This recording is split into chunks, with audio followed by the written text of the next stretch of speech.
ఏంటిది? 10 మందితో చేతులెత్తి దండం పెట్టించుకునే అవకాశం ఆ భగవంతుడు మన 2 వంశాలకే ఇచ్చాడు. ఆ అహంతో జనాల్ని తొక్కేశాడు. వద్దని చెప్పాను, వినలేదు, చంపేశాను. కూలి చేసుకునే జనం ప్రాణం కోసం నా బిడ్డనే చంపుతావా? తప్పు. జనం వేరు, మనం వేరు కాదు. అందరి ప్రాణం ఒక్కటే. ఇక ముందిలాంటివి జరగకూడదు. జరుగుతాయి. ఏం చేస్తావు?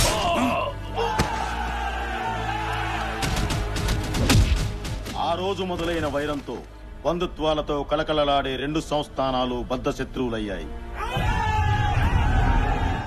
2 వర్గాల గ్రామాల్లో దాడులు జరగని రోజు లేదు, శవం లేవని రోజూ లేదు. చట్టాలు మారాయి, తరాలు మారాయి.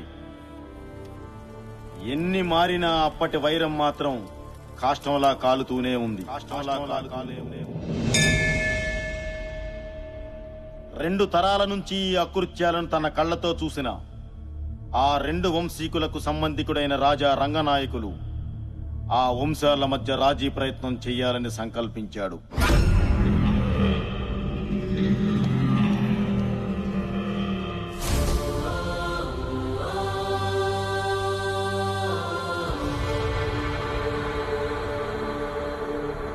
దయచేసి మీ ఇరు వంశాల వారు పెద్ద మనసు చేసుకుని ఆలోచించండి.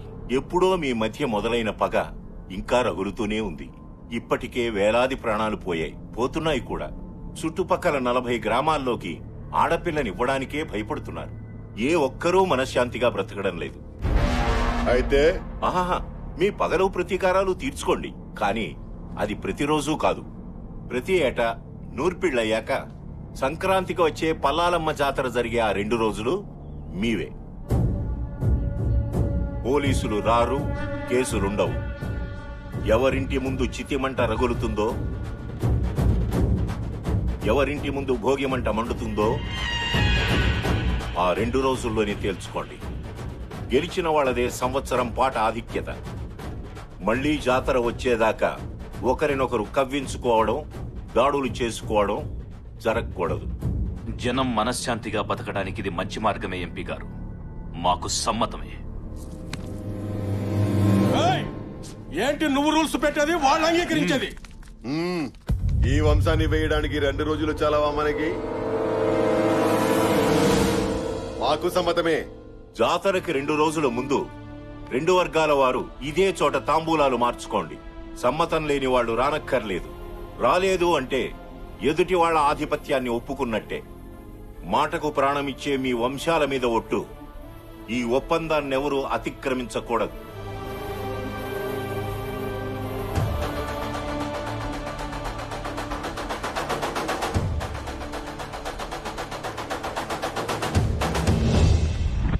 ఆ నిర్ణయం ప్రకారం అప్పటి నుంచి జరుగుతున్న ఉత్సవాల్లో వాసురెడ్డి వారే గెలుస్తున్నారు. జనం ఆనందంగానే ఉన్నారు. కానీ ఆ వంశస్థులు ఒక్కొక్కరిగా నేలరాలి చివరిగా వాసిరెడ్డి వీరసింహుడు ఒక్కడే మిగిలాడు.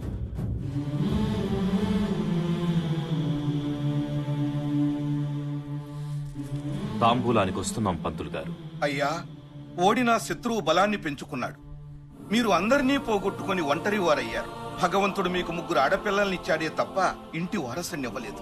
మీ తర్వాత ఈ జనాన్ని వాళ్ళు ఏం చేస్తారోనని భయం వేస్తుందయ్యా. అయ్యా, అమ్మగారు హాస్పిటల్లో ప్రసవించారు. ఇంటికి వారసుడు పుట్టాడయ్యా. దేవుడు కరుణించాడు. బిడ్డ మహత్జాతకుడవుతాడు.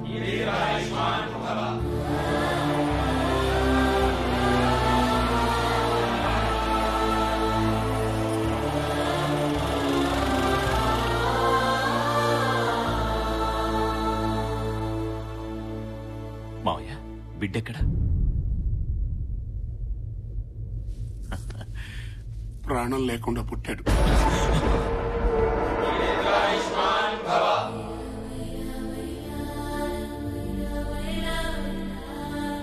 వంశోద్ధారకుడు పుట్టాడన్న ఆనందం కన్న తండ్రి చూసుకునేంత వరకు కూడా మిగలలేదు. కర్మలుడు గారు. ఈ విషయం వసుంధరకు తెలుసా? తెలియదు గారు.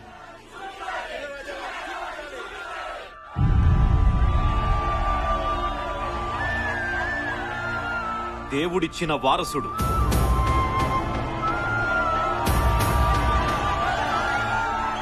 నా తరువాత జనానికి బలం లేదనుకున్న వారికి ఆ భగవంతుడు పంపిన బ్రహ్మాస్త్రం. ఈ రోజు నుండి నాతో పాటు మీరు కూడా వీణ్ణి మర్చిపోవాలి. వీణ్ణి శత్రువు వెన్నులో చలి పుట్టించే ఆయుధంగా తయారు చేసి 25 ఏళ్ల తరువాత మీ ముందు గర్వంగా నిలబెడతాను. దానికి మీ ఆశీర్వాదం కావాలి. చిన్నరాజావారు వర్ధిల్లాలి, చిన్నరాజావారు వర్ధిల్లాలి, చిన్నరాజావారు వర్ధిల్లాలి, చిన్నరాజావారు వర్ధిల్లాలి.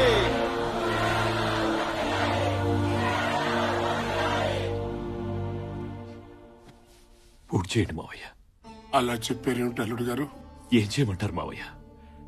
ఆ ప్రజల గుండెల్లో ధైర్యాన్ని బతికించాలి, శత్రువు గుండెల్లో భయాన్ని బతికించాలి, ఆ తల్లి గుండెల్లో ప్రేమని బతికించాలంటే నిజం తెలిసిన మనం అనుక్షణం చావాలి.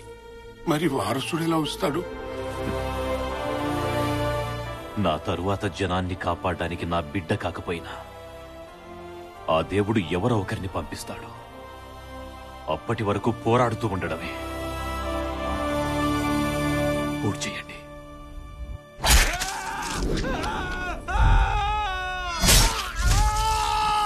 ఆ మనోవ్యతతో వెళ్లిన ఆయన ఆ సంవత్సరం ఓడిపోయారు.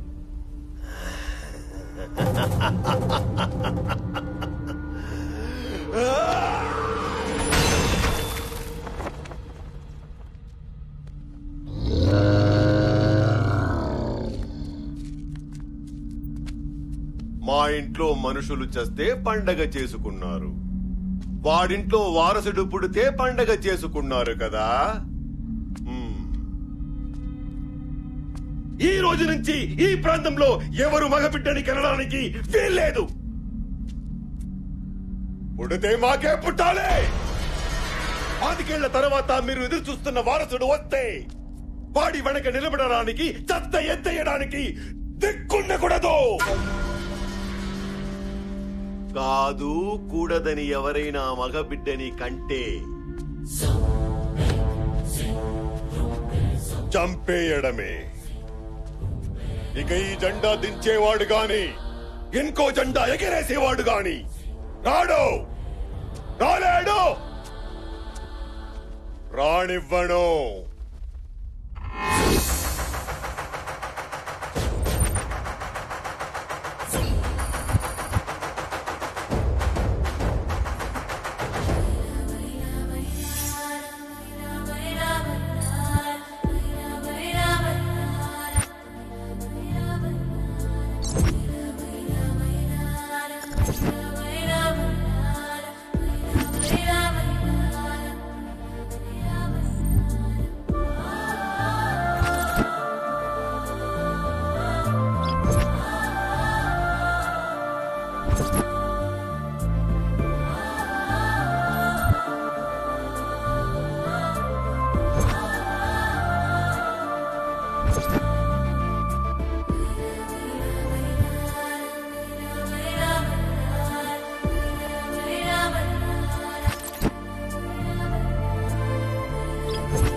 కృష్ణమోహన్, నీ బిజినెస్ జరగాలన్నా నువ్వు బతికుండాలన్నా నేను అడిగిన అమౌంట్ ఇవ్వాలి.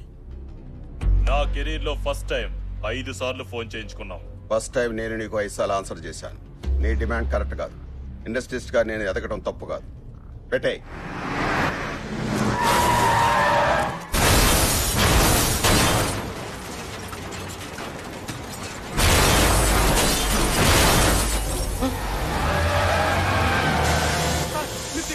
దిగొద్దు సార్.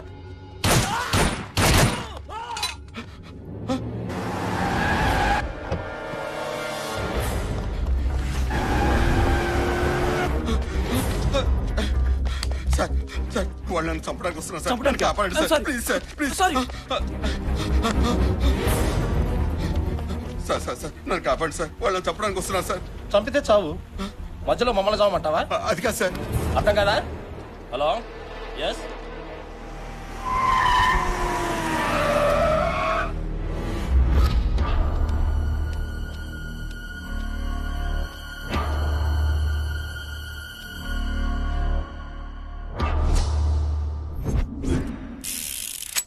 ప్రాణానికి విలువ లేని ఈ లోకంలో బతకడం కంటే చావటం మేలు. చంపే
వాడిని చంపితే నీకేంట్రా?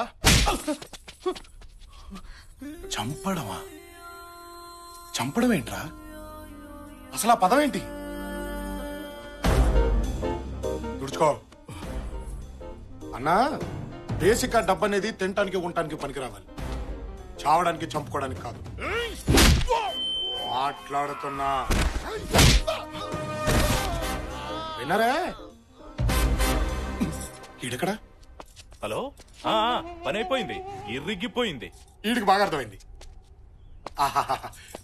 ఏం కాలేదు కదా సార్? నాకేం కాలేదు, థ్యాంక్స్ బాబు. ఎంత కమ్ముడు పొద్దండి? ఏమిటది? ఆ థ్యాంక్స్ అనే మాట మార్కెట్ లో ఎంత కమ్ముడు పొద్ది అని. అర్థమైంది. ఎంత కావాలి? ఇప్పుడు బై మిస్టేక్ మీరు పోయారే అనుకోండి సార్. పోయారే అనుకోండి, అంత్యక్రియలకి, పందిళ్ళకి, పంతులకి, పిండాలకి, వస్త్రదానం, గోదానం, భూదానం, అన్నదానం, ఆదానం, ఈదానం అని బోలెడు ఖర్చేది కదా సార్. ఇప్పుడు అదంతా మిగిలినట్టేగా. ఆ మిగిలింది ఇవ్వండి సార్. నీ లాజిక్ బాగుందయ్యా. ఆ నా లెవెల్కి అయితే 10 లక్షలు ఖర్చు పెడతారు. అవును, ఇందాక గొడవలో నీకేమైనా అయ్యుంటే? సార్, ఆ దేవుడు మనకో లైఫ్ ఇచ్చాడు, 10 మంది లైఫ్లు నిలబెట్టే దమ్మిచ్చాడు. మన ప్రాణం పైన ఒకరిని కాపాడేవనే సాటిస్ఫాక్షన్ ఉంటుంది చూడండి, అది చాలు సార్. ఈ ప్రాసెస్ లో మనం పైన ఏడ్చేవాడు ఒక్కడు కూడా లేడు సార్, అనాథని. విషయం ఉందయ్యా నీలో. మాట ఎటైనా తిప్పుతున్నావు, అడ్డసుడిగాను పెడుతున్నావు. రాజకీయాల్లో దిగితే పైకొస్తావు. సార్, అది డిసైడ్ అయ్యేది అక్కడ, రాతుండేది ఇక్కడ, గీతుండేది ఇక్కడ, దాన్ని నిలబెట్టే దమ్ముండేది ఎక్కడ. నాకేదో కావాలనిపిస్తే దిగను, నన్ను జనం రావాలని పిలిస్తే మాత్రం ఆగను.